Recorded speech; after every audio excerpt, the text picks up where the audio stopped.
Bismillahirrahmanirrahim. Innal hamdalillah nahmaduhu wa nasta'inuhu wa nastaghfiruh wa na'udzu billahi min shururi anfusina wa min sayyiati a'malina. May yahdihillahu fala mudilla lahu wa may yudlil fala hadiya lahu. Asyhadu an la ilaha illallah wahdahu la syarika lah wa asyhadu anna Muhammadan abduhu wa rasuluh. Allahumma shalli wa sallim wa barik ala Muhammad. Para ikhwah sekalian yang semoga dimuliakan dan dirahmati Allah Subhanahu wa taala. Sebelumnya suara saya jelas atau tidak? Nah, jelas Ustaz. Jelas ya? Ya, baik. Alhamdulillah ikhwah sekalian. Pertama-tama kita tentu saja pantas atau patut untuk bersyukur, banyak memuji Allah Subhanahu wa taala atas nikmat yang besar ini. Kita berada di bulan Muharram dan lebih tepatnya lagi di tanggal 10 Muharram yang kita tahu bahwasanya di tanggal 10 ini disyariatkan di dalam agama kita untuk kita berpuasa atau yang kita kenal dengan puasa Asyura. Dan tentu saja banyak keutamaan yang bisa kita sebutkan atau yang bisa kita nanti share di sini bersama-sama. Tentu saja yang dimaksud dengan keutamaan di sini adalah dalam pandangan Ahlus Sunnah wal Jamaah, ya, atau Sunni, bukan dalam pandangan Syiah. Kalau Syiah mereka juga punya versi sendiri bagaimana mereka memaknai bulan Muharram, terlebih lagi hari ke-10 ini, di mana mereka merayakan hari ke-10 ini sebagai hari syahidnya Husain bin Ali radhiyallahu anhu. Dan tentu saja sebagaimana kita ketahui bagaimana mereka merayakannya, ya. Mereka menyebutkan kisah-kisahnya Husain, bagaimana Husain itu dibunuh di tanah Karbala. Lalu kemudian mereka pun akhirnya dalam rangka mengingat rasa sakit itu, mengingat syahidnya itu, mereka pun juga melakukan penyiksaan kepada diri mereka sendiri. Ya, kita banyak sekali kita lihat bagaimana bentuknya, memukul-mukul sendiri, memukul-mukul badan sendiri, menampar-nampar wajah, sampai dengan menggunakan pisau atau senjata tajam untuk melukai badannya dan sebagainya. Nah, itu versi Syiah, tapi versi kita tentu saja bukan hal itu, ya. Bukan terkait dengan syahidnya Husain bin Ali bin Abi Thalib, tapi terkait dengan hal yang lain. Insya Allah kita akan sebutkan nanti di materi kita. Alhamdulillah pada kesempatan kali ini kita bisa mengisi hari ke-10 ini dengan puasa insya Allah. Dan kemudian karena sudah dekat waktu buka puasa, biasanya orang-orang yang puasa itu di sore-sore hari itu biasa sudah kendor pertahanannya, iya, sudah istilahnya sudah banyak godaan untuk melakukan hal-hal yang bisa merusak pahala puasa, ya. Tidak sama kalau pagi-pagi biasa masih kuat, ya, masih ada istilahnya pengaruh atau sisa-sisa sahurnya masih kuat untuk menahan laparnya. Kemudian untuk menahan yang lain dari hal-hal yang merusak amal puasa. Kalau sore hari itu biasa sudah mulai melemah, ya. Maka dari itu patut sebenarnya kita untuk isi waktu-waktu kita terutama di waktu sore hari menjelang buka puasa dengan hal-hal yang bermanfaat, ya. Kalau kita di bulan suci Ramadan, kita biasa melihat banyak orang-orang yang melakukan istilahnya ngabuburit, ya, ngabuburit. Yang mereka di situ melakukan hal-hal yang sia-sia, bahkan hal-hal yang dapat merusak amal ibadah puasa itu sendiri. Nah, tapi di dalam agama kita justru diajarkan kalau di akhir bulan atau di akhir hari, di penghujung hari menjelang buka puasa, justru kita diarahkan untuk banyak-banyak berdoa, ya, karena di dalam hadis Rasulullah SAW mengatakan di antara orang-orang yang diijabah atau diistijabah doanya adalah orang-orang yang berpuasa ketika berbuka puasa. Maka dari itu alhamdulillah kita bersyukur pada hari ini LDK MPM melaksanakan kajian seperti ini yang dimana kita bisa terhindar dari hal-hal yang tidak bermanfaat, tapi justru melakukan kajian yang insya Allah bisa menambah wawasan dan keilmuan kita dalam agama kita. Baik, ikhwah sekalian yang semoga dirahmati Allah Subhanahu wa taala. Mohon saya diizinkan untuk bisa share screen Karena materi saya alhamdulillah sudah saya buat dalam format PowerPoint supaya bisa lebih dilihat jelas oleh para ikhwah dan akhwat sekalian yang bergabung bersama kita. Nah, bisa dibuat saya untuk bisa share screen hostnya.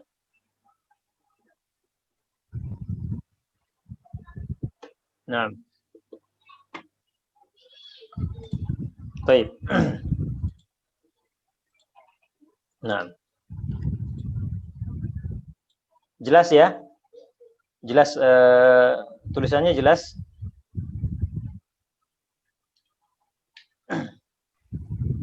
Jelas. Nah, baik. Jadi bahasan kita adalah keutamaan dari bulan suci atau bulan Muharram. Pertama-tama kita apa?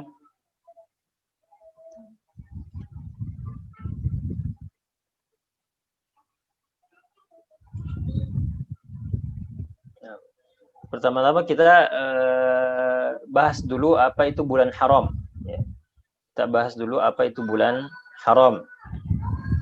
Dalam Al-Quran Allah Subhanahu Wa Taala mengatakan warabbuka yakhluqu ma yasha'u wa yakhtar ma kana lahumul khiyarah subhanallahi wa ta'ala amma yusyrikun.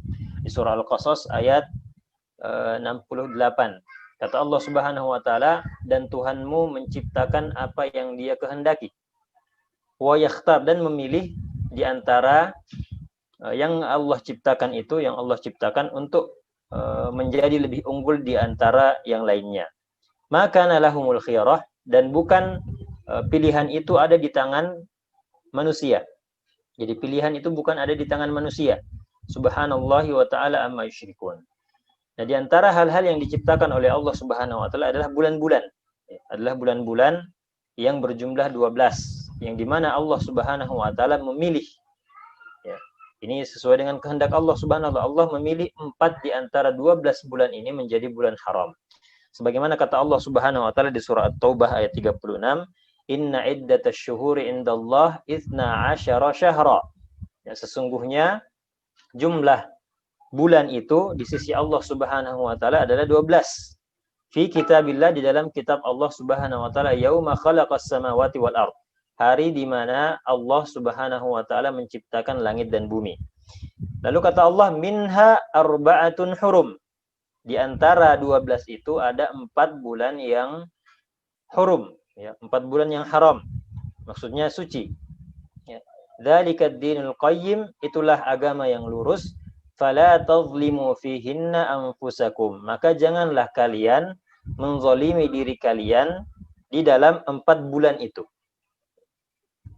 Kemudian di dalam hadis Rasulullah SAW menjelaskan, karena di Al-Quran ini cuma disebutkan minha arba'atun hurum, ada 4 bulan yang menjadi bulan haram, tapi tidak disebutkan bulan apa saja. Nah, ini kemudian dijelaskan, diperinci oleh Rasulullah SAW dalam hadisnya yang diriwayatkan oleh Imam Bukhari. Kata Rasulullah, as-sanatu 12 syahra minha arba'atun hurum. 1 tahun itu terdiri dari 12 bulan, yang 4 di antara 12 bulan itu adalah bulan yang hurum, bulan-bulan haram. Lalu kata beliau, salasatun mutawaliyat. Jadi dari 4 bulan ini, 3 di antaranya itu mutawaliyat, berdekatan, saling berurutan. Apa saja? Itu yang saya warnai, yang merah. Yang pertama adalah Dzulqa'dah. Ya, kemudian bulan setelahnya karena mutawaliyat, karena berurutan, wa Dzulhijjah. Lalu kemudian bulan setelahnya lagi, yaitu bulan Muharram, yang kita sekarang berada di dalam bulan Muharram. Lalu kata beliau, wa Rajabu Mudhar alladzi baina Jumada wa Sya'ban. Adapun satu ini terpisah dari yang 3 ini. Yang 3 tadi ini berurutan. Adapun yang 1 ini terpisah, yaitu bulan Rajab. Rajabun Mudhar alladzi baina Jumada wa Sya'ban. Yang dimana bulan Rajab ini adalah bulan Rajab yang terletak di antara bulan Jumada kedua, Jumada akhir, dan bulan Sya'ban. Nah, inilah bulan-bulan haram. Di antaranya adalah bulan Muharram yang kita sekarang berada di dalamnya. Kemudian Kenapa Rajab, Zulqa'dah, Zulhijjah dan Muharram menjadi bulan yang haram? Ya. Kenapa 4 bulan ini, ya, 4 bulan ini menjadi bulan yang haram? Kalau kita mau tanya ini sebenarnya jawabannya ada di ayat yang kita sebutkan tadi. Wa rabbuka yakhluqu ma yasha'u wa yakhtar. Allah menciptakan apa yang Allah kehendaki dan memilih di antaranya. Jadi kenapa kalau kita mau tanya kenapa 4 bulan ini Rajab, Zulqa'dah, Zulhijjah dan Muharram ini bisa atau menjadi bulan yang haram ini, ya, itu apa istilahnya, kita serahkan kepada Allah. Allah yang berkehendak untuk memilih 4 bulan ini menjadi bulan yang haram. Namun Ibnu Katsir rahimahullahu taala menyatakan hikmahnya kenapa 4 bulan ini menjadi bulan-bulan yang haram. Ya, beliau katakan terkait dengan firman Allah Subhanahu wa taala, yaitu minha arba'atun hurum, ini ya, minha arba'atun hurum. Ya, kata beliau ay salasatun mutawaliyat, 3 yang berurutan, Dzulqa'dah, Dzulhijjah dan Muharram, wa Rajabun Mudhar alladzi baina Jumada wa Sya'ban. Dan yang kemudian 1 bulan yang terpisah, yaitu bulan Rajab yang terletak di antara bulan Jumada dan Sya'ban. Nah, kemudian beliau mengatakan sini, fa innama adhafahu ila Mudhar liyubayyana sihhata qaulihim fi Rajab annahu asy-syahrul ladzi baina Jumada wa Sya'ban. Baik, kenapa Rasulullah sallallahu alaihi wasallam menyebutkan Rajab Mudhar? Menyebutkan Rajab Mudhar. Kenapa tidak Rajab saja? Kenapa harus ditambahi Mudhar? Nah, Syekh atau Imam Ibnu Katsir di sini menjelaskan kenapa, ya. Karena sebenarnya yang namanya bulan Rajab itu ada 2. Ada Rajab Mudhar, ada Rajab Rabi'ah. Ya. Ada Rajab Mudhar dan ada Rajab Rabi'ah. Nah, Rajab Mudhar itu adalah Rajab yang terletak di antara bulan Jumada Ats-Tsani dan Sya'ban. Ya, bulan Rajab yang sebagaimana kita ketahui sekarang. Adapun Rajab Rabi'ah itu adalah Rajab yang terletak di antara Syawal, terletak di antara Sya'ban dan Syawal. Bulan apa yang terletak di antara Sya'ban dan Syawal? Bulan Ramadan, ya, bulan Ramadan. Nah, bulan Ramadan ini juga bisa disebut dengan Rajab Rabi'ah, yaitu bulan Ramadan itu. Nah, makanya Rasulullah SAW menegaskan bahwa yang termasuk dalam bulan haram itu adalah Rajab Mudhar, bukan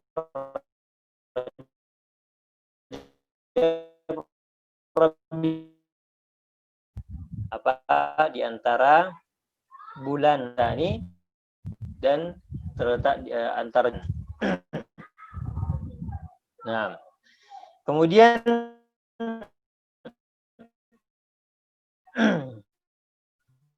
kanat al-ashhurul muharramah arba'ah. Nah, bulan haram 3 berurutan, 1 sendiri. Li ajli manasikil hajj wal umrah. Kenapa? Nah, kenapa ada 3 yang urut dan 1 yang terpisah? Kata beliau, li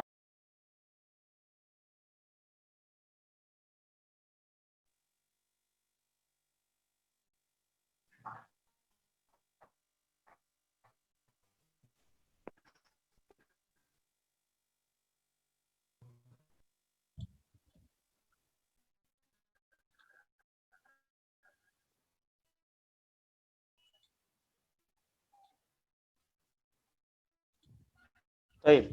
Sampai mana tadi? Ikhwah, host. Tadi terputus ya?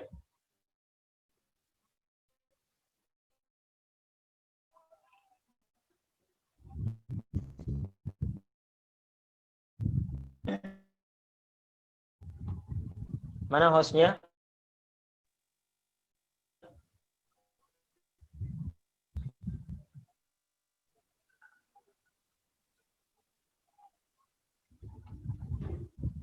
Baik, kita lanjutkan. Hostnya tidak merespon. Jadi saya ulangi, yang dimaksud dengan Rajab Mudhar, atau kenapa Rasulullah SAW menyebutkan Rajab Mudhar, karena ada Rajab yang lain, yaitu Rajab Rabi'ah, yaitu yang kita kenal sekarang dengan yang namanya bulan Ramadan. Jadi itu bulan haram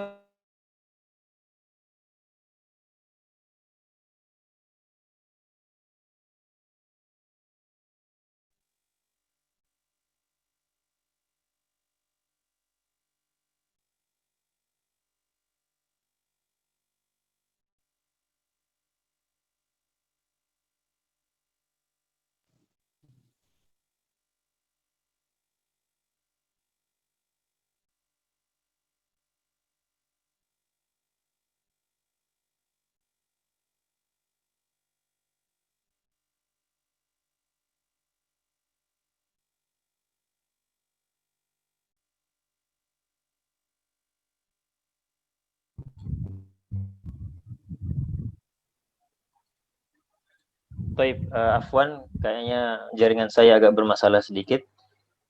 Baik. Nah, Ibnu Katsir mengatakan 3 dari 4 bulan Muharram ini, 4 bulan haram ini berurutan dan 1 sendiri. Di manasik haji wal umrah, karena ada manasik haji dan umrah. Maka 1 bulan sebelum bulan haji itu menjadi bulan haram, yaitu Zulqa'dah. Bulan haji kan Zulhijjah. Ya. Kata beliau, faharuma qabla ashhur al-hajj syahran wa huwa Zulqa'dah. Jadi 1 bulan sebelum bulan haji, yaitu Zulhijjah, sebelumnya yaitu Zulqa'dah, itu diharamkan juga. Ya. Li'annahum yaq'uduna fihi 'anil qital. Karena orang-orang zaman dulu itu kemudian berhenti dari peperangan di bulan Dzulqa'dah. Harama Dzulhijjah li'annahum yuna fihi wa yashtagiluna fihi bi ada'il manasik. Kemudian diharamkan atau disucikan atau dijadikan Dzulhijjah itu bulan haram karena di dalamnya ada ibadah haji, dan orang-orang itu kemudian atau manusia itu kemudian menyibukkan diri dengan menjalankan manasik. Wa haruma ba'dahu syahr, lalu kemudian diharamkan atau dijadikan bulan haram 1 bulan setelahnya, yaitu bulan Muharram yang kita berada padanya, ya. Wa huwal Muharram liyarji'u fihi ila aqsa baladihim aminin, supaya orang-orang yang menunaikan ibadah haji itu bisa pulang kembali ke negara mereka, ke daerah mereka dalam keadaan aman. Ya. Nah, karena Zulhijjah ada haji, saya ulangi, karena Zulhijjah ada haji, ya, maka 1 bulan sebelumnya itu Zulqa'dah juga diharamkan agar supaya apa? Perang-perang itu berhenti. Perang-perang itu berhenti sebelum masuk bulan Zulqa'dah, supaya orang-orang yang bisa atau yang hendak berhaji bisa kemudian merasakan keamanan, ya, ketika mereka berangkat menuju Mekah. Zaman dulu kan belum ada mobil, belum ada pesawat, mereka berjalan kaki atau menaiki kendaraan atau hewan tunggangan. Nah, jadi Zulqa'dah diharamkan karena ada haji itu di bulan Zulhijjah. Lalu kemudian setelah bulan Zulhijjah, yaitu bulan Muharram, di situ juga diharamkan. Di situ juga diharamkan atau dijadikan bulan haram supaya orang-orang tetap merasakan aman sampai mereka kembali sampai ke daerah masing-masing. Nah, kemudian beliau mengatakan bulan Rajab kemudian diharamkan juga. Terpisah, ini yang terpisah. Fi wasatil haul li ajli ziyaratil bait wal i'timar bihi liman yaqdumu ilaihi min aqsa jaziratil Arab. Nah, kenapa bulan Rajab diharamkan? Kata Syekh atau Imam Ibnu Katsir rahimahullahu taala, untuk li ajli ziyaratil bait. Untuk apa? Ziarah, untuk umrah, untuk ziarah Baitul Haram, untuk umrah bagi orang-orang yang datang dari daerah yang jauh ke negeri Arab. Nah, agar supaya mereka apa? Dalam bulan Rajab itu,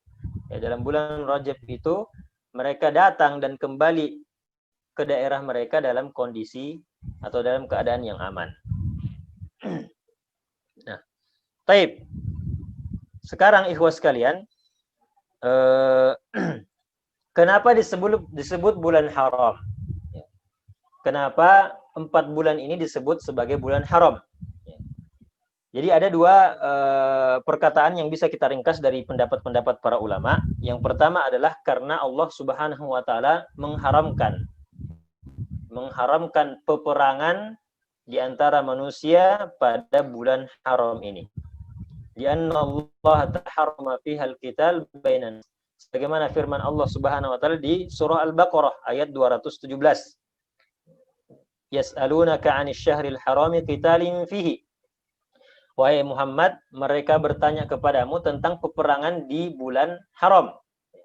Maka kata Allah, katakanlah wahai Muhammad, qitalun fihi kabir. Katakanlah bahwasanya perang di bulan haram itu adalah kabir, adalah besar dosanya. Itu yang pertama. Kemudian yang kedua, li'annal ma'siyata fiha takunu a'zamu wa ashaddu iqaban.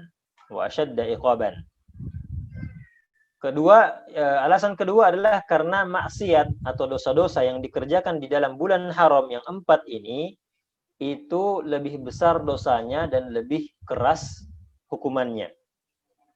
Makanya kata Allah Subhanahu wa taala di ayat yang kita baca tadi, fala tazlimu fihinna anfusakum. Jangan kalian menzalimi diri kalian di dalam 4 bulan itu.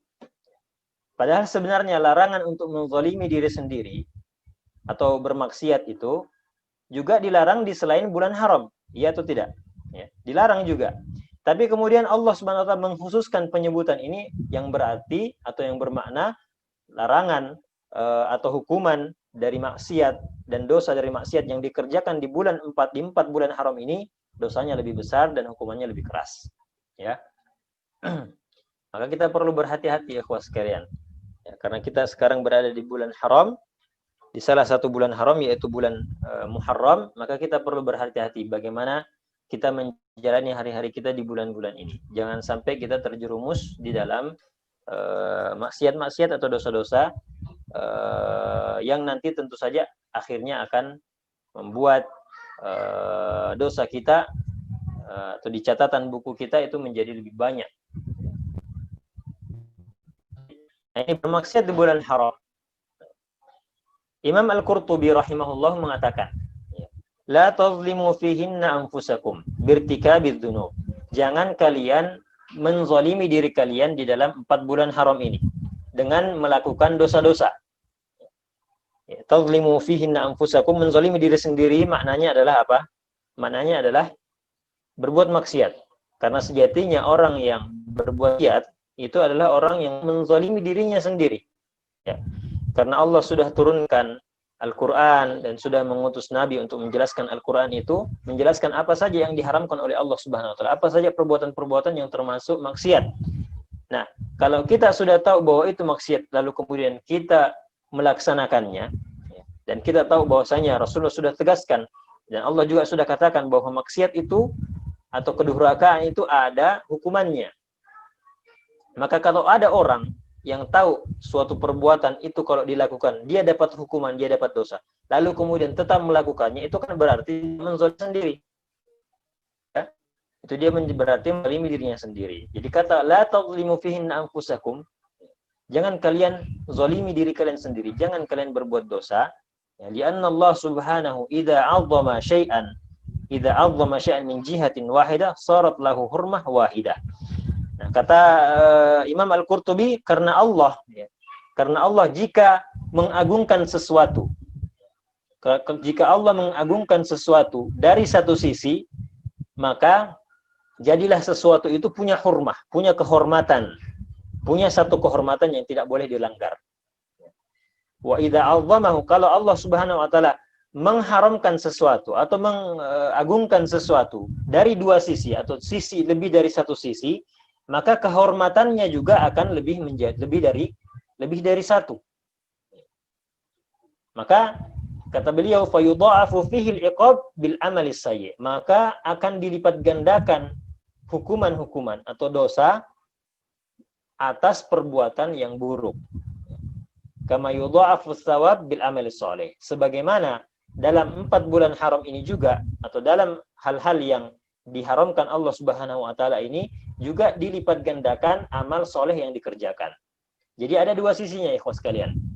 Amal soleh kita dilipat gandakan, tapi dosa-dosa yang dilakukan juga dilipat gandakan dosanya, ya, dan juga lebih keras hukumannya. Nah, baik. Kemudian beliau mengatakan fa inna man ata'a Allah fi syahril haram fil baladil haram, sesungguhnya orang yang melakukan ketaatan kepada Allah, beramal soleh di bulan haram dan di tanah haram, laisa thawabuhu thawaba man ata'ahu min syahril halal fil baladil haram. Pahalanya tidak sama dengan orang yang melakukan ketaatan di selain bulan haram, di bulan halal. Selain 4 bulan ini. Tidak sama pahalanya dengan orang yang melakukan ketaatan di selain bulan haram ini. Ya, walaupun dia berada di negeri haram. Wa man ata'ahu fi syahril halal fil baladil haram laisa thawabuhu thawaba man ata'ahu fi syahril halal fi baladin halal. Dan orang yang melakukan ketaatan di tanah haram di bulan halal tidak sama dengan orang yang melakukan ketaatan di bulan halal dan di negeri selain negeri haram atau di tanah haram. Jadi urutannya seperti ini ikhwas sekalian. Kalau misalnya antum berada di Mekah, Mekah kan tanah haram. Lalu antum di tanah haram, kemudian juga berada di bulan haram. Di antara 4 bulan ini, entah dia Rajab atau Dzulqa'dah, Dzulhijjah atau Muharram. Antum berada di Mekah, kemudian antum masuk di bulan haram. Maka pahala yang antum dapatkan di situ, karena di sini ada 2 keharaman atau 2 keagungan, keutamaan dari sisi waktunya dan dari sisi tempatnya, yaitu antum berada di Mekah, antum berada di tanah haram, dan antum berada di bulan haram. Nah, kalau antum melakukan ketaatan dengan mengumpulkan 2 keutamaan ini, antum berada di tanah haram dan berada di bulan haram, maka pahalanya itu akan sangat besar, dilipat gandakan. Tidak sama dengan orang yang ada di tanah haram tapi bukan berada di bulan haram. Misalnya dia di bulan misalnya Rabiul Awal, tapi dia di Mekah. Jadi ini urutan pertama. Yang pertama tadi dia mengumpulkan tanah haram dan bulan haram. Yang urutan kedua dia ada di tanah haram tapi tidak di bulan haram. Dan urutan yang terakhir dia bukan di tanah haram dan dia tidak di bulan haram. Yang mana pahala yang lebih besar? Yang pertama tadi, karena dia mengumpulkan 2 keharaman ini. Keharaman waktu dan juga keharaman tempat. Nah, maka orang-orang yang melakukan ketaatan di peringkat pertama ini lebih besar pahalanya dari peringkat yang kedua dan yang ketiga. Begitu pula orang yang melakukan dosa. Kalau dia berada di tanah haram, kemudian di bulan haram, dia melakukan dosa, maka dosanya akan dilipat gandakan. Tidak sama dengan dosa orang yang di peringkat 2 dan di peringkat 3 tadi. Ya. Makanya hati-hati antum. Kalau misalnya diberi kesempatan haji misalnya, diberi kesempatan haji atau umrah, maka berhati-hati. Antum berada di tanah haram. Ya. Mungkin antum bilang, oh enak ya ada di Mekah, enak ya bisa tinggal di Mekah. Ya, selama setahun bisa tinggal lama di Mekah. Ya memang enak karena amal soleh dilipat gandakan, tapi harus juga hati-hati. Jangan pernah kita lupakan bahwa dosa juga dilipat gandakan ya hukumannya.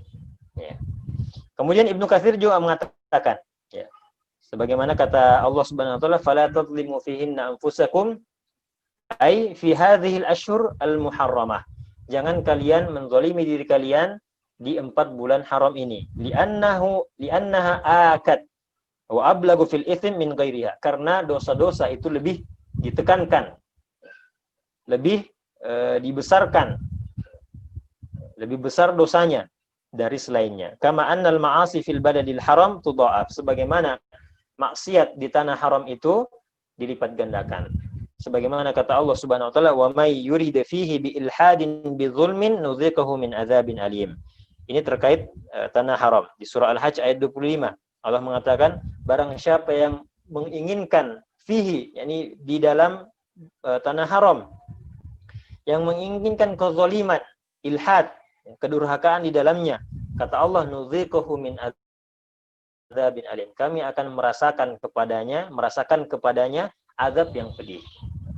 Kemudian Ibnu Katsir menukil perkataan Qatadah. Beliau mengatakan, inna zulma fil ashhuril hurum a'zamu khati'atan wa wizra min zulmi fi siwaha. Sesungguhnya kezaliman atau kemaksiatan di bulan-bulan haram lebih besar dosanya, lebih besar hukumannya daripada kezaliman yang dikerjakan di selain bulan haram. Wa in kana zulm ala kulli hal aziman. Walaupun sebenarnya kezaliman itu di setiap keadaan, mau di bulan haram atau bukan bulan haram, mau di tanah haram atau bukan di tanah haram, itu sebenarnya sudah azim. Sudah merupakan larangan yang sangat besar dari Allah Subhanahu wa taala, sudah merupakan dosa yang sangat besar. Walakinallaha yu'azzimu fi amrihi ma yasha. Tapi Allah Subhanahu wa taala mengagungkan atau membesarkan apa yang Allah kehendaki dari makhluk-makhluknya. Nah, jadi kezaliman sendiri ikhwas sekalian, kezaliman atau kemaksiatan sendiri itu sudah sebenarnya sangat dilarang di agama kita. Larangannya sudah sangat jelas, apalagi kalau di bulan haram dan di tanah haram.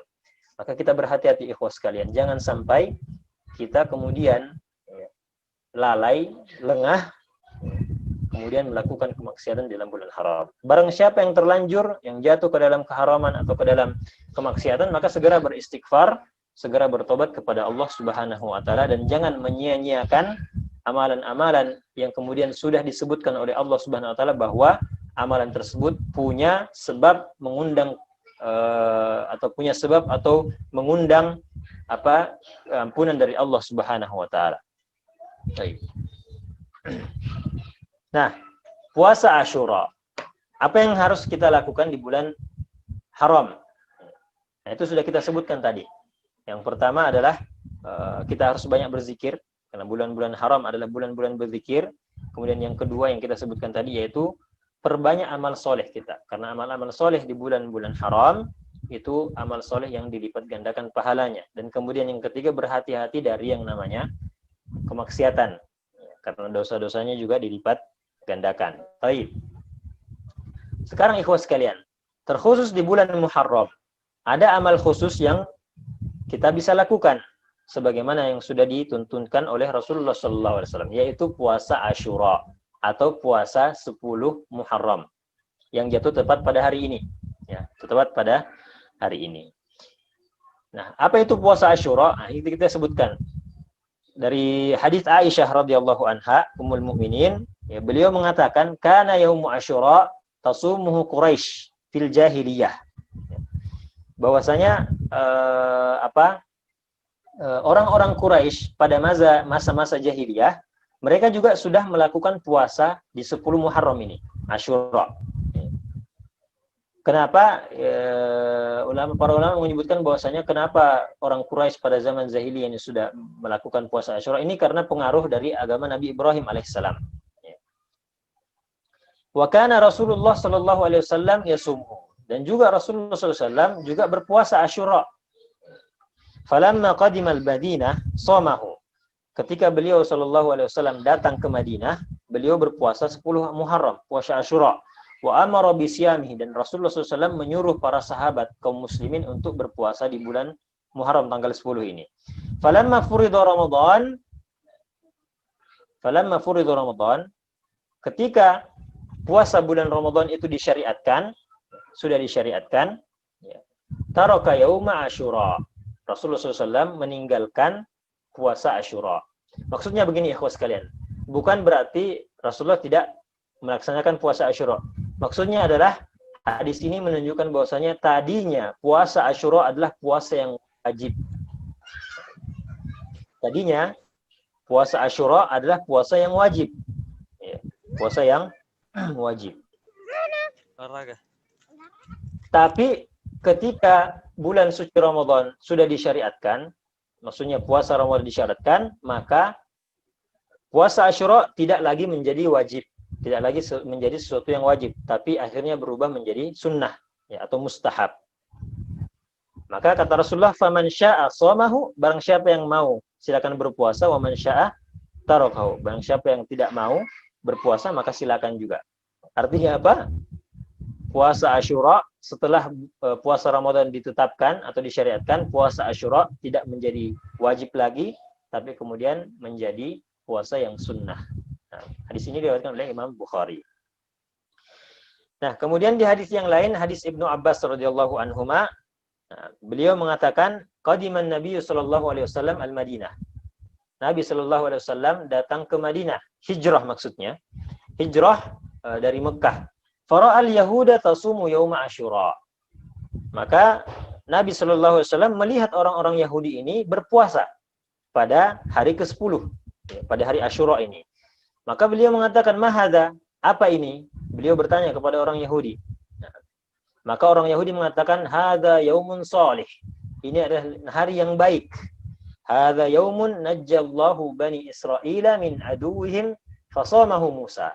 Hari ini, 10 Muharram ini adalah hari di mana Allah Subhanahu wa taala menyelamatkan Bani Israel dari musuhnya, yaitu Firaun dan tentaranya. Fasamahu Musa. Maka Nabi Musa pun berpuasa di hari itu atau hari 10 Muharram itu. Di riwayat yang lain disebutkan syukran lillahi ta'ala fanahnu nasumuhu, bahwasanya Nabi Musa berpuasa 10 Muharram itu dalam rangka bersyukur kepada Allah Subhanahu wa taala. Maka kata Yahudi, nahnu nasumuhu, maka kami pun ikut mengikuti Nabi Musa untuk berpuasa pada 10 Muharram. Di riwayat yang lain, wa nahnu nasubuhu ta'dhiman lahu.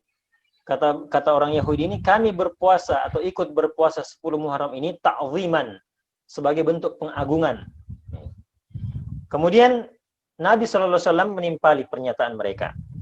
Jadi orang Yahudi sudah katakan kenapa mereka puasa 10 Muharram, karena Musa juga berpuasa. Maka kata Nabi SAW, fa ana ahaqqu bi Musa minkum. Fa ana ahaqqu bi Musa minkum. Kata Rasulullah SAW, saya lebih berhak mengikuti Musa daripada kalian. Kenapa? Apa jawabannya? Kenapa kata Rasulullah seperti itu? Karena dakwah Nabi Musa dan Nabi Muhammad adalah dakwah yang satu, dakwah tauhid. Ya.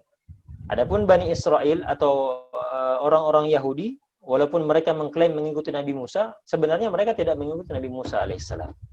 Ya, mereka jauh dari agama tauhid, banyak kesyirikan-kesyirikan di dalamnya, banyak keyakinan-keyakinan yang salah dalam orang-orang Yahudi ini. Ya. Maka kata Nabi Muhammad SAW, saya lebih berhak, ya, karena saya sama-sama Nabi, karena saya mengikuti Nabi Musa, sama-sama bertauhid. Nabi Musa lebih berhak. Begitu juga kita umatnya. Umat Nabi Muhammad lebih berhak. Lebih berhak. Nah, maka Rasulullah SAW pun kemudian berpuasa pada 10 Muharram tersebut. Wa amara bisyami, dan menyuruh para sahabat untuk ikut berpuasa. Di riwayat yang lain, Nabi SAW berkata kepada para sahabatnya, antum ahaqqu bi Musa. Ini kata Rasulullah, antum ahaqqu bi Musa. Kalian, wahai para sahabatku, lebih berhak kepada Musa. Lebih berhak untuk mengikuti Nabi Musa ini. Lebih berhak daripada mereka orang-orang Yahudi. Ya. Fasumu, maka kata Rasulullah, maka berpuasalah. Ya. Maka berpuasalah. Hadis ini diriwayatkan oleh Imam Bukhari. Baik. Kemudian, apa keutamaan dari bulan atau keutamaan dari puasa Asyura sendiri? Ya. Nah, kata Rasulullah SAW, ya, di hadis diriwayatkan oleh Imam Muslim, siyamu yaumi Arafah ahtasibu 'ala Allah an yukaffira as-sanata allati qablah wa sanata allati ba'dah. Bulan puasa Arafah, ya, tanggal 9 Dzulhijjah, ya, saya berharap kepada Allah bahwa puasa itu akan menghapuskan dosa-dosa 2 tahun. 1 tahun sebelumnya dan 1 tahun setelahnya. Wa siyamu yaumi Asyura. Adapun siam atau puasa yaum Asyura, puasa 10 Muharram. Kata Rasulullah, ahtasibu 'ala Allah an yukaffira as-sanata allati qablah. Saya berharap kepada Allah puasa Asyura ini menghapuskan atau menggugurkan dosa-dosa setahun sebelumnya. Jadi kalau puasa Zulhijjah, 9 Zulhijjah atau puasa Arafah itu 2 tahun, 1 tahun ke belakang dan ke depan. Adapun puasa Asyura ini cuma 1 tahun, 1 tahun ke belakang atau 1 tahun sebelumnya. Nah, ini ikhwas sekalian yang dirahmati Allah Subhanahu wa taala. Karena kita tadi sudah bilang bahwasanya dosa-dosa itu dilipat gandakan. Ya, dosa-dosa, maksiat dilipat gandakan di bulan haram, maka ternyata ada amalan di bulan-bulan haram ini yang kemudian punya keutamaan, yaitu keutamaan menghapuskan dosa-dosa. Di bulan Dzulhijjah ada puasa Arafah yang menghapuskan 2 tahun. Di bulan Muharram ada puasa Asyura yang menghapuskan 1 tahun. Maka jangan sampai ikhwas sekalian. Tentu kita pasti sadar di bulan-bulan haram ini, ya, kita kadang tidak bisa lepas dari dosa. Kita kadang jatuh tergelincir dalam kemaksiatan. Maka kita jangan sampai menyia-nyiakan puasa Arafah dan puasa Muharram ini, puasa 10 Muharram ini. Maka sangat merugi orang-orang yang kemudian bermaksiat di bulan haram, tapi kemudian melewatkan puasa Arafah dan puasa Asyura ini. Karena puasa Arafah dan puasa Asyura ini punya keutamaan, yaitu mengundang ampunan dari Allah Subhanahu wa taala, menggugurkan dosa-dosa setahun penuh. Ya. Setahun ke belakang dan setahun ke depan. Ya. Jadi ikhwas sekalian yang semua dirahmati Allah Subhanahu wa taala, jangan sampai kita menyanyiakan, sekali lagi jangan sampai kita sia-siakan yang namanya puasa Asyura dan puasa Arafah ini. Ya. Puasa Arafah ini. Kita adalah orang-orang, ya, orang-orang atau manusia yang lemah, tentu saja. Ya, karena kata Rasulullah, kullu bani Adam khata'. Semua anak Adam itu khata', senantiasa banyak melakukan kesalahan. Tidak terlepas kita-kita ini senantiasa melakukan kesalahan dosa, baik di bulan Muharram, di bulan haram, ataupun di bulan halal, bulan selain bulan-bulan haram.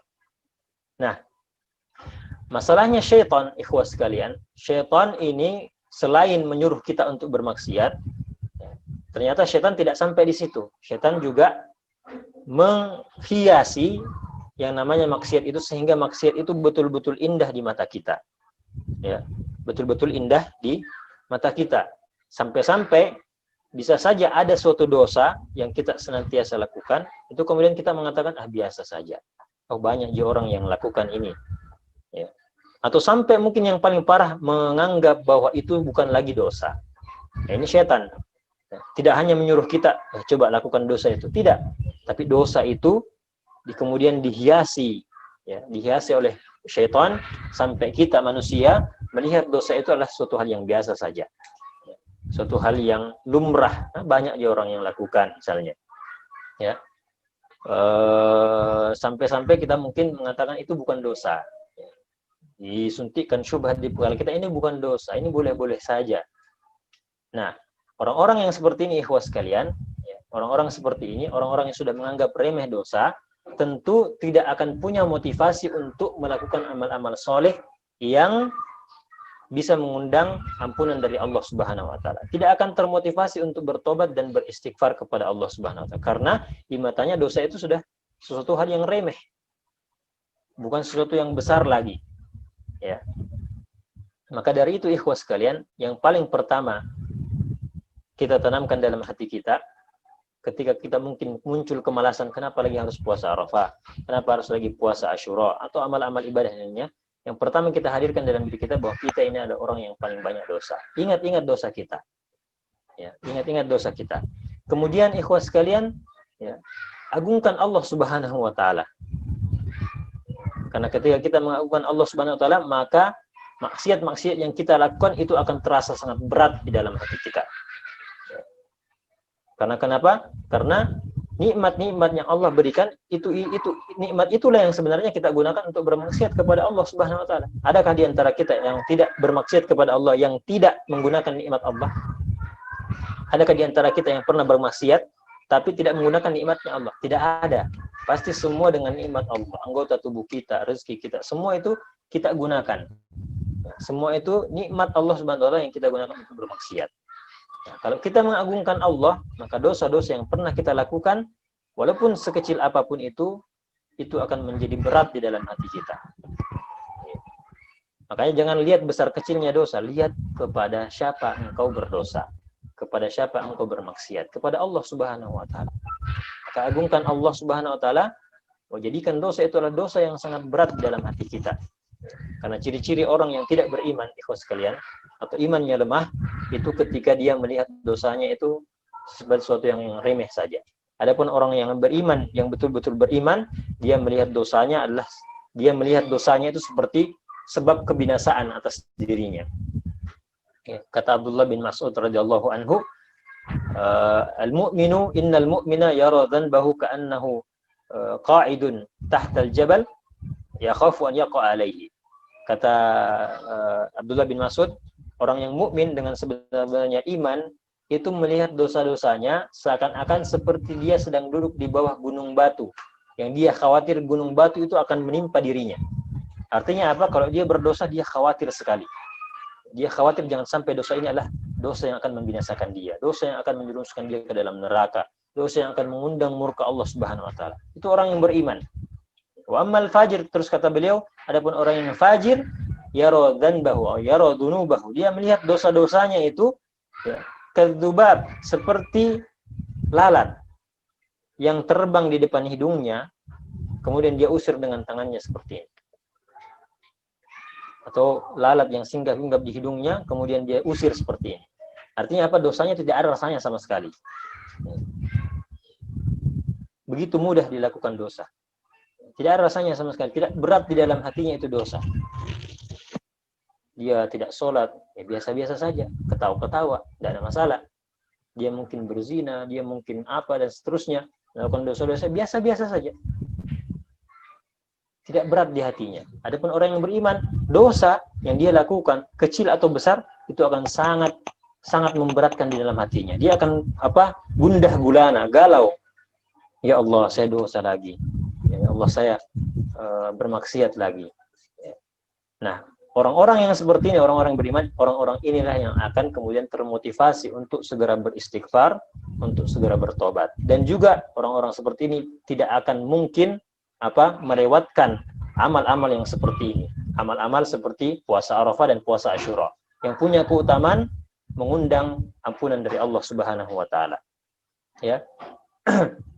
Jadi kalau antum ada rasa-rasa malas puasa Asyura, ya berarti ini antum perlu cek dalam hati kita. Ini kita perlu cek dalam hati kita ini. Bagaimana kita lihat dosa-dosa kita? Ya, bagaimana kita melihat amalan-amalan seperti ini? Apakah kita senang menyambut amalan seperti ini karena kita tahu keutamaan yang mengundang maghfirah atau ampunan dari Allah? Ataukah kita justru jengkel, aduh puasa lagi. Nah, atau mungkin bilang sunnah, ternyata sunnah di puasa Asyura tidak wajib, sunnah ya udah lewat aja lah.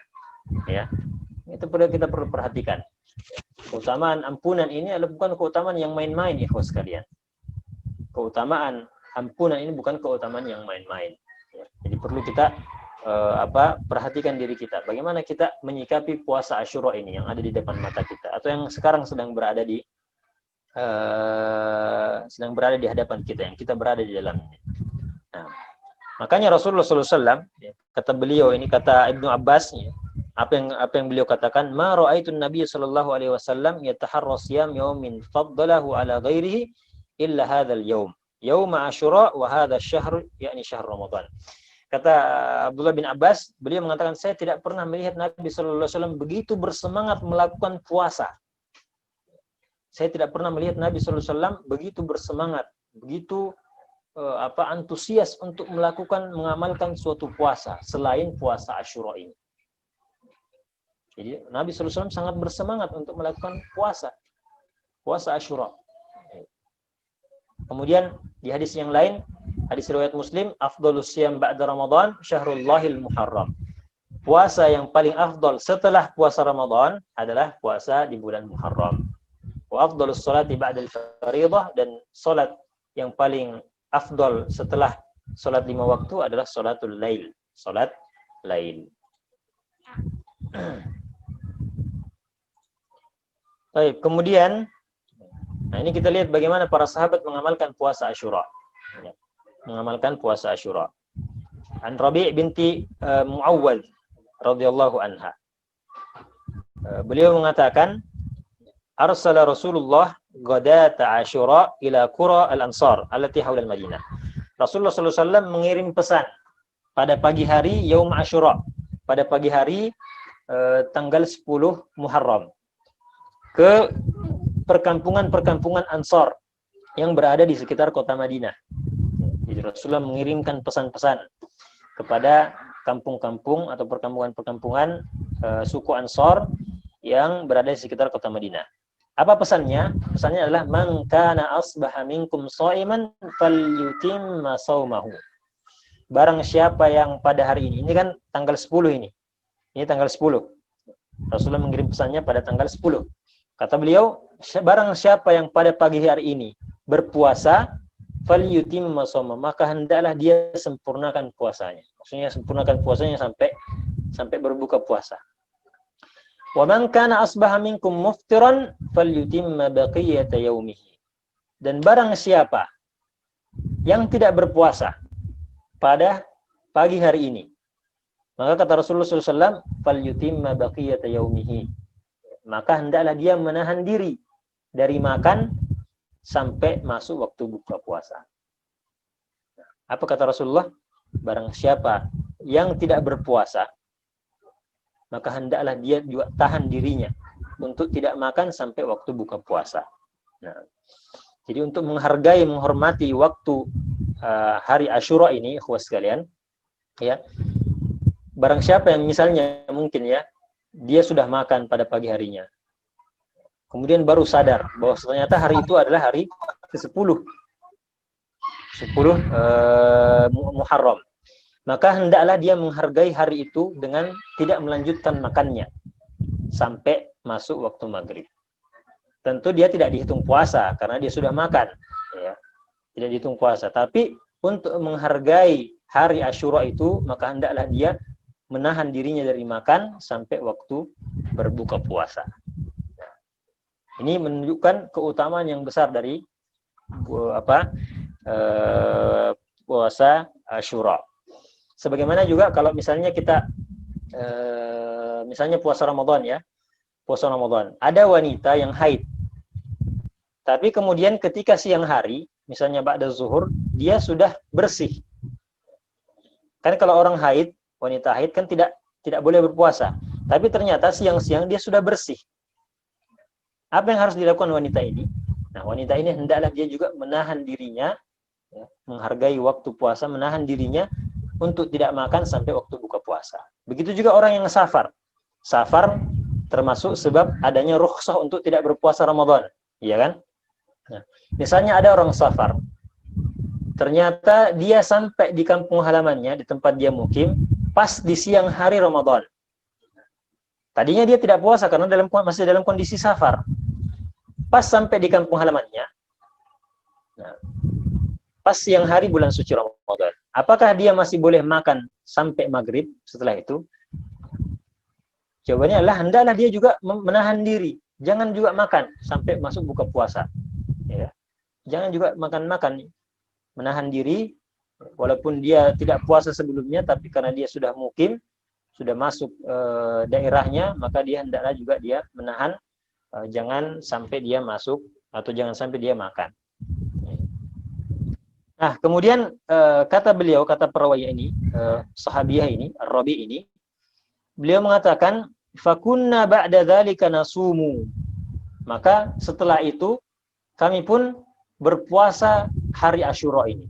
Wa nusawwimu sibyanana as-sighar, dan kami juga menyuruh anak-anak kami yang masih kecil, sebyan, masih kecil, ini untuk juga berpuasa.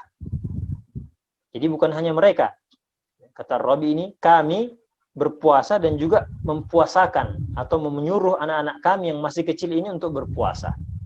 Wa nadhhabu ilal masjid fanaj'alu lahumul lu'bah minal ihn. Kami pergi ke masjid, kemudian kami berikan anak-anak kami itu mainan. Ya.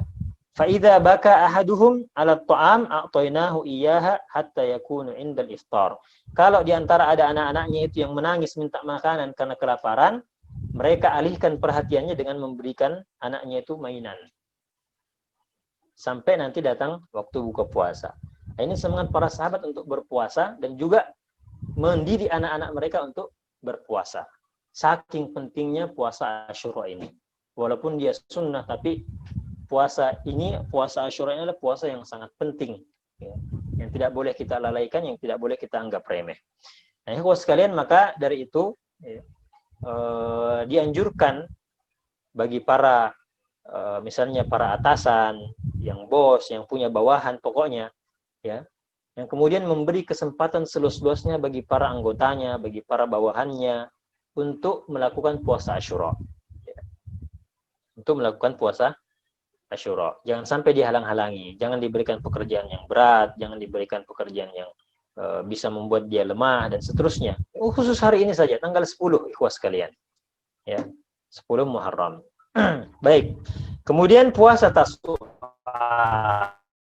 Puasa Tasu'a 9. Artinya puasa di tanggal 9 bulan Muharram. Kalau Asyura tadi dari kata asyar atau asyir, ke-10, ya. Nah, dari hadis Abdullah bin Abbas radhiyallahu anhu, kita lihat riwayat Muslim, beliau mengatakan hina shoma Rasulullah sallallahu alaihi wasallam yaum Asyura wa amara bisyamihi, ketika Nabi sallallahu alaihi wasallam berpuasa hari Asyura ini dan menyuruh orang-orang untuk berpuasa, maka kemudian para sahabat mengatakan, ya Rasulullah, innahu yaumun tu'azzimuhul yahud wan nasara. Wahai Rasulullah, sungguhnya hari ini, hari 10 Muharram ini adalah hari yang diagungkan oleh orang-orang Yahudi dan orang-orang Nasrani. Maka Rasulullah kemudian menimpali hal tersebut, mengatakan, fa idza kana al-amul muqbil insyaallah sumnal yaumat tasi. Kata Rasulullah, insyaallah kalau tahun depan kita juga puasa hari ke-9-nya. Lalu kemudian Ibnu Abbas mengatakan, falam ya'til amul muqbil, ternyata hari ke-10 tahun depannya itu ternyata tidak sampai, hatta tuwfiya Rasulullah sallallahu alaihi wasallam. Kan Rasulullah SAW meninggal bulan berapa? Rabiul Awal ya, Rabiul Awal. Nah, ternyata tidak sampai ke tahun depan, bulan Muharram tahun depan, ternyata Rasulullah SAW sudah diwafatkan oleh Allah Subhanahu wa Ta'ala. Tapi dari sini kita ketahui bahwasanya kata Rasulullah, kalau tahun depan kita akan puasa tanggal 9, menunjukkan bahwasanya juga disunnahkan untuk kita untuk berpuasa pada tanggal 9-nya. Walaupun Rasulullah tidak sempat melakukannya karena sudah meninggal duluan. Nah, maka kata Al-Hafidz Ibnu Hajar rahimahullahu taala, beliau mengatakan terkait dengan puasa Taswa ini, ma rawahu Muslim min wajhin akhar an Ibnu Abbas anna Nabi sallallahu alaihi wasallam, bahwasanya di hadis yang lain di riwayat Muslim, Rasulullah SAW mengatakan la in baqitu ila qabil la asumanna tasi. Di riwayat yang lain, di riwayat Muslim yang lain, beliau mengatakan lain baqitu ila qabil, kalau saya masih hidup sampai tahun depan, la usuman natasi, saya akan benar-benar puasa pada tanggal ke-9 atau hari ke-9-nya. Famata qabla dzalik, tapi Rasulullah SAW meninggal sebelum itu. Fa innahu zahirun fi annahu sallallahu alaihi wasallam kana yasumul ashir. Maka hadis ini menunjukkan bahwasanya, ikhwas sekalian, bahwasanya Rasulullah SAW tadinya hanya berpuasa pada tanggal 10 saja. Tadinya hanya berpuasa tanggal 10 saja. Nah, tadi kan kita sebutkan di hadis sebelumnya bahwasanya ketika Rasulullah hijrah, beliau mendapati orang Yahudi puasa hari ke-10, maka beliau ikut berpuasa. Nah, ternyata di sini Rasulullah kan tinggal di Madinah itu sekitar 10 sampai 11 tahun. 10 sampai 11 tahun. Nah, ternyata Rasulullah SAW mengatakan, saya mau puasa ke hari 9, ternyata 1 tahun sebelum beliau meninggal. Atau di tahun meninggalnya, beliau mengatakan, saya akan berpuasa tahun depan hari ke-9. Artinya, sebelum tahun-tahun itu, sejak Rasulullah SAW datang ke Madinah melihat orang Yahudi itu, beliau sudah berpuasa hari ke-10. Hari ke-10 sampai pada tahun beliau meninggal. Nah, nanti pada tahun beliau meninggal itu, beliau baru mengeluarkan pernyataan ini, bahwasanya insya Allah saya akan puasa di tahun depan di hari ke-9 juga. Nah, maka kemudian jadi makna dari puasa, kata Rasulullah, saya akan berpuasa tanggal 9. Ini bukan berarti bahwasanya beliau meninggalkan tanggal 10, kemudian berpuasa tanggal 9 saja. Tidak seperti itu. Bukan berarti beliau mau menyelisihi orang Yahudi dengan tidak berpuasa tanggal 10, menggantinya dengan tanggal 9. Bukan seperti itu. Maksudnya adalah beliau puasa tanggal 10, tapi juga tanggal 9-nya. Jadi puasa tanggal 9 dan 10. Nah, tujuannya apa? Mukhalafatun lil yahud wan nasara, untuk menyelisihi orang-orang Yahudi dan Nasrani. Walaupun di riwayat yang lain, ikhwas sekalian, ada riwayat Ibnu Abbas di sini disebutkan bahwasanya sumu yauma asyura wa khaliful yahud, puasalah pada hari ke-10 dan selisihilah orang-orang Yahudi. Sumu yauman qablahu au yauman ba'dahu, berpuasalah sehari sebelumnya atau sehari setelahnya. Walaupun tentu saja riwayat ini riwayat yang lemah, ikhwas sekalian, yang menyuruh kita untuk puasa sehari sebelumnya atau sehari setelahnya. Yang sahih adalah Rasulullah menyuruh kita atau mengarahkan kita untuk berpuasa sehari sebelumnya, yaitu tanggal 9. Nah, adapun tanggal 11-nya, apakah kita bisa puasa tanggal 11-nya? Nanti insya Allah kita akan bahas di slide setelah ini. Nah, kemudian beliau mengatakan, wahadza kana fi akhiril amr. Ini adalah ketika di masa-masa akhir dari Rasulullah SAW. Sebagaimana kita bilang tadi, ya Rasulullah SAW sudah punya kebiasaan untuk berpuasa tanggal 10 itu. Nanti akhir-akhirnya baru beliau berniatkan atau berazam, beriktikad untuk puasa hari ke-9-nya. Kenapa ikhwas sekalian? Kenapa seperti itu? Nah, karena di sini katakan Imam Ibnu Hajar mengatakan, waqad kana sallallahu alaihi wasallam yuhibbu muwafaqata ahli alkitab fi ma lam yu'mar fihi bi syai'. Dulu awalnya Rasulullah SAW itu senang untuk muwafaqah, senang untuk menyamai ahli kitab. Ya, ahli kitab punya amalan-amalan ini, ya. Maka Rasulullah SAW senang untuk menyamai ini, menyamai orang-orang ahli kitab. Wala siyama idza kana fi ma yukhalifu fihi ahli al-awthan. Terutama pada hal-hal yang menyelisihi orang-orang musyrikin yang penyembah berhala. Jadi Rasulullah SAW senang untuk menyamai orang-orang ahli kitab, terutama pada hal-hal yang menyelisihi orang-orang musyrikin penyembah berhala. Falamma futihat Makkah washtuhira amrul Islam. Nah, ketika Islam itu sudah besar, Mekah sudah ditaklukkan, Islam sudah menyebar, maka Rasulullah kemudian setelah itu berubah. Maka Rasulullah lebih senang untuk menyelisihi ahlul kitab. Tadi senang mengikuti ahlul kitab, sekarang senang menyelisihi ahlul kitab ketika Islam sudah sudah besar.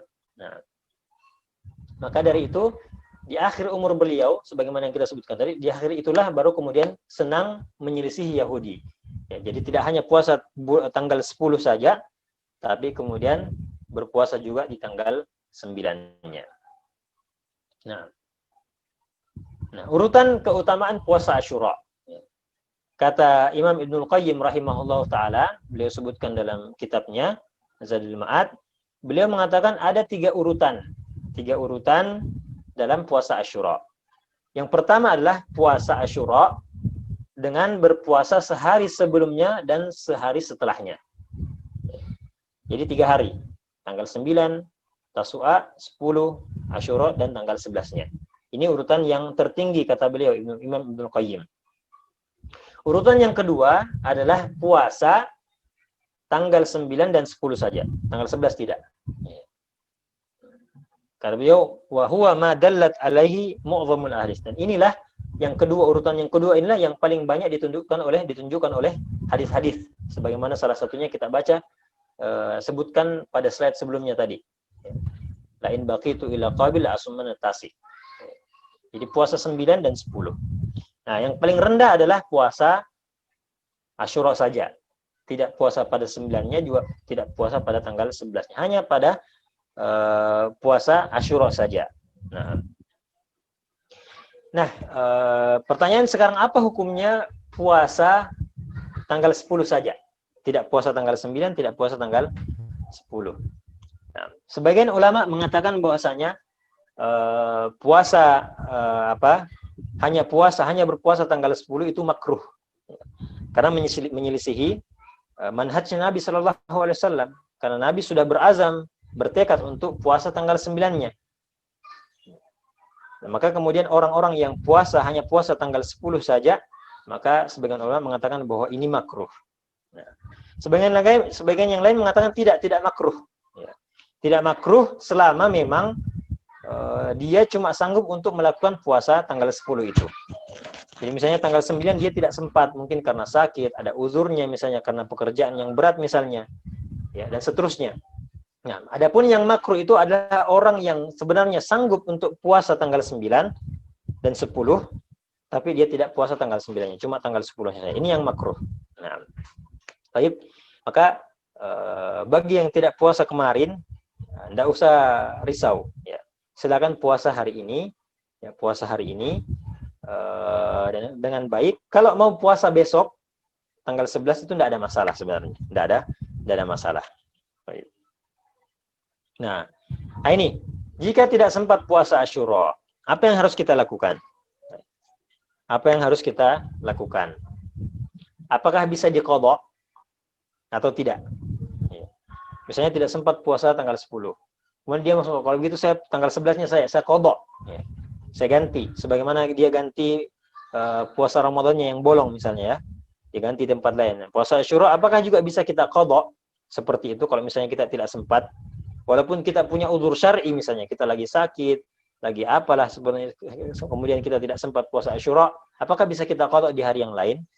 Nah, Syekh Ibnu Utsaimin rahimahullah mengatakan, ya, an-nawafil naw'an, bahwasanya ibadah-ibadah sunnah itu atau ibadah-ibadah nafilah itu ada dua jenis. Jenis yang pertama adalah jenis yang punya sebab. Maksudnya sebab ini dia terikat oleh waktu. Misalnya ada harinya, ada waktu tertentunya. Ya. Kemudian sunnah itu bisa dilakukan di hari-hari itu atau di waktu-waktu tertentu itu. Ada yang tidak punya sebab, yang bisa kita lakukan kapan saja, tidak terikat waktu. Nah, kemudian kata beliau, adapun yang punya sebab atau yang terikat waktu ini, dia akan luput dengan luputnya sebabnya. Dia akan luput dengan luputnya sebabnya dan tidak bisa diqadha. Seperti hari Asyura ini. Hari Asyura ini atau puasa Asyura ini puasa yang sunnah. Ya. Yang ada sebabnya yaitu tanggal 10. Nah, kalau kita luput dari tanggal 10 ini, maka luput juga puasa Asyura-nya. Tidak bisa kita qadha. Ya. Ya. Nah, beliau kasih contoh di sini seperti misalnya salat tahiyatul masjid. Salat tahiyatul masjid sunnah, ya. Tapi dia ada sebabnya, yaitu masuknya kita ke dalam masjid. Maka masuknya kita ke dalam masjid menjadi sebab kita bisa melakukan sunnah tahiyatul masjid.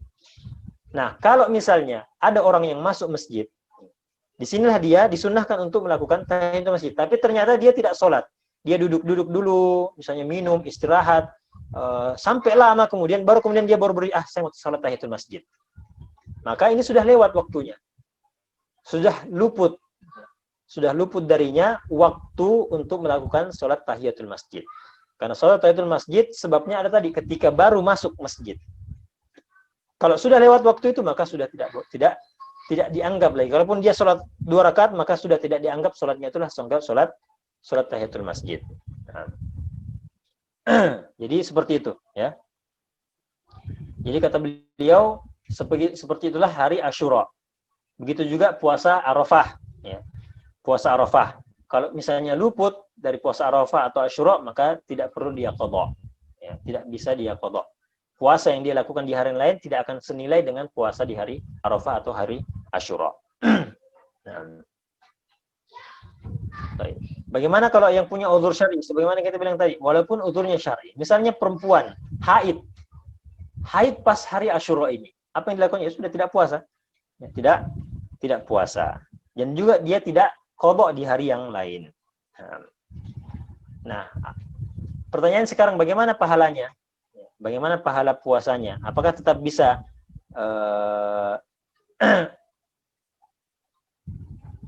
apakah tetap bisa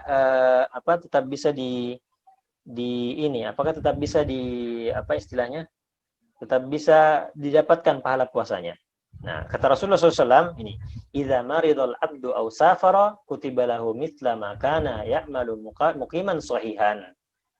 Barang siapa yang mengamalkan sesuatu, punya kebiasaan mengamalkan sesuatu, kemudian dia sakit atau bersafar, kemudian dia terhalangi untuk melakukan amal ibadah yang biasa dilakukan ini, amal-amal sunnah misalnya, maka tetap akan dituliskan pahalanya sebagaimana yang biasa dia kerjakan pada waktu dia mukim dan pada waktu dia sehat. Artinya ikhwas sekalian, kalau misalnya tahun-tahun sebelumnya kita biasa melakukan puasa Asyura, tapi kemudian pada tahun ini kita terhalangi oleh uzur, misalnya perempuan yang haid misalnya, kita lagi safar, lagi capek, lagi sakit dan seterusnya, maka insya Allah walaupun tidak kita qadha, puasa itu pahalanya tetap akan kita dapatkan karena kebiasaan yang sudah kita lakukan.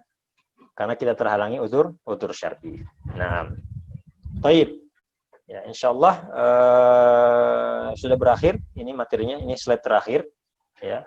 Maka ya ikhwas sekalian, patut kita bersyukur kalau kita sempat puasa pada hari ini, alhamdulillah ya. Dan jangan sampai kita melewatkan ibadah-ibadah yang seperti ini ya. Tahun-tahun ke depannya jangan sampai kita luput, kita lalai dari puasa-puasa sunnah ya, terutama puasa Arafah dan puasa Asyura. Wallahu taala alam, ikhwas sekalian. Demikian yang bisa kami sampaikan. Subhanakallahumma bihamdik, asyhadu an la ilaha illa anta, astaghfiruka wa atubu ilaik. Saya serahkan kembali ke moderator. Ya, baik, jazakallah khair Ustaz atas yang telah diberikan. Ya. Selanjutnya tersisa kita lanjut ke sesi tanya jawab kami. Ada seorang teman undang temannya dalam acara pernikahan yang ternyata bertepatan hari ini, sedangkan yang diundang lupa terkait waktu undangan tersebut, sehingga tetap melaksanakan puasa hari ini karena mengetahui keutamaan puasa Asyura. Namun yang diundang tetap akan menghadiri undangan tersebut karena yang mengundang adalah teman dekatnya. Apakah dalam kondisi seperti ini juga mencakup puasa sunnah lainnya? Jika disamakan dengan puasa Asyura, kita tetap pertahankan puasa sunnah atau dianjurkan untuk membatalkannya saja? Seperti itu Ustaz pertanyaannya. Nah, baik. Di dalam hadis disebutkan Rasulullah SAW mengatakan barang siapa yang kemudian diundang oleh saudaranya, ya, kemudian dia berpuasa, maka dia boleh untuk berbuka selama puasanya puasa sunnah untuk menghargai undangan. Tapi kalau dia tidak mau berbuka, maka hendaklah dia mendoakan saudaranya yang mengundangnya itu. Jadi untuk puasa Asyura sendiri maka kita sarankan untuk tetap mempertahankan puasanya dan tetap mendatangi undangan yang sampai kepadanya dengan kemudian mendoakan orang yang mengundangnya. Ya. Dan saya kira kalau puasa Asyura, ya, orang-orang mengerti insyaallah. Walaupun kita datang ke undangannya tidak makan, ya, kita tinggal bilang saya sedang berpuasa Asyura, ya. Tapi sehingga saya tidak bisa memakan hidangan. Tapi insya Allah kita tetap bisa datang ke undangan tersebut dan mendoakan yang punya hajat, yang punya acara. Ya. Allahu a'lam. Ya, tapi Ustaz, selanjutnya pertanyaan terakhir, pertanyaan yang masuk dari Ikhwah. Ya, kami bacakan. Ustaz, izin untuk bertanya, batas jarak tempuh safar adalah kurang lebih 80 km atau 48 mil. Orang yang bersafar tidak diwajibkan untuk berpuasa. Bagaimana jika orang yang bersafar menggunakan kendaraan yang memakan waktu yang singkat atau sebentar, misalnya pesawat? Apakah dikenakan hukum yang sama atau bagaimana, Ustaz? Ya, fadhal Ustaz. Yang namanya safar, ikhwas sekalian, walaupun memang ada pendapat seperti itu, ada yang membatasinya dengan jarak. Jadi kalau sudah jarak seperti ini maka sudah terhitung safar. Tapi yang paling mudah untuk kita sebenarnya, karena tidak semua orang itu bisa ukur kapan dia safar atau ukur kapan jarak safarnya. Nah, sebagian ulama mengatakan bahwasanya jarak safar itu dikembalikan kepada urf, dikembalikan kepada kebiasaan masing-masing daerah atau kebiasaan manusia pada waktu itu. Kebiasaan manusia pada waktu itu. Kalau kebiasaan manusia atau urf, ya, yang berlaku pada tempat atau masyarakat pada waktu itu, jarak seperti ini sudah terhitung safar, ya, maka itu sudah safar. Kalau belum, maka belum safar. Seperti misalnya kita antara Makassar dan Maros. Kalau urf masyarakat kita, Makassar Maros itu belum masuk safar, karena dekat sekali. Karena orang tiap hari ada yang di Maros kerja di Makassar atau di Makassar kerja di Maros, pulang balik dalam satu hari, maka tidak termasuk safar karena urfnya kita sudah mengatakan seperti itu, atau urfnya kita sudah menentukan hal seperti itu. Nanti safar nanti kalau sudah masuk tangkep, sudah masuk baru, itu urf kita sudah mengatakan seperti itu. Nah, jadi yang namanya safar, kalau kita yang namanya safar, apapun kendaraan yang kita pakai, selama sudah tergolong safar, mau naik pesawat, mau naik kapal laut, mau naik mobil, maka kita sudah punya rukhsah, kemudahan untuk tidak berpuasa ya, atau bisa qasar salat dan sebagainya. Kemudian lainnya yang bisa kita ambil ketika kita safar. Jadi bukan perkara naik apanya, tapi selama itu sudah dinamakan safar, kita mau naik apa saja, maka kita sudah mendapatkan rukhsah yang kita sebutkan tadi. Nah, khusus untuk puasa ikhwas sekalian, para ulama menyebutkan bahwasanya ada 3 tingkatan kalau mau melihat apakah kita boleh tetap puasa ketika safar atau tidak. Yang pertama adalah kalau misalnya orang safar, ya, lalu kemudian kalau dia puasa sambil safar, itu bisa membinasakan dirinya, membuat dia sangat lelah sampai mati, maka di sini kata para ulama wajib untuk tidak puasa. Yang pertama. Yang kedua, kalau misalnya dia safar, lalu kemudian dia sambil berpuasa, tapi itu akan menyebabkan kemudaratan kepada dirinya. Maksudnya mudarat, maksudnya dia bisa capek, dia bisa sakit, ya, dia bisa terlambat sampai misalnya. Maka kata para ulama kita di sini sunnah atau dianjurkan untuk dia berbuka puasa. Kondisi ketiga ikhwas sekalian, yang dimana dia kuat, dia safar sambil puasa dan tidak terjadi apa-apa.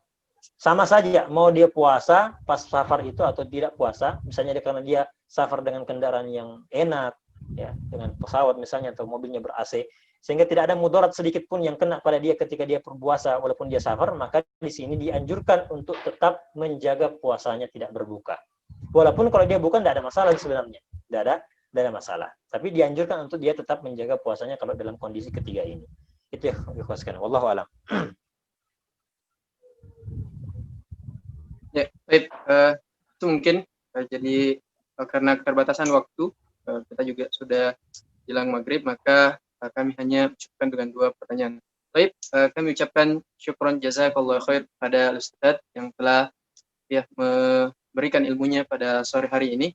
Ya, tentunya kita sama-sama mendoakan semoga beliau dan keluarga senantiasa dijaga oleh Allah Subhanahu wa taala, dan insyaallah pada pertemuan-pertemuan berikutnya bisa kembali bersama kita.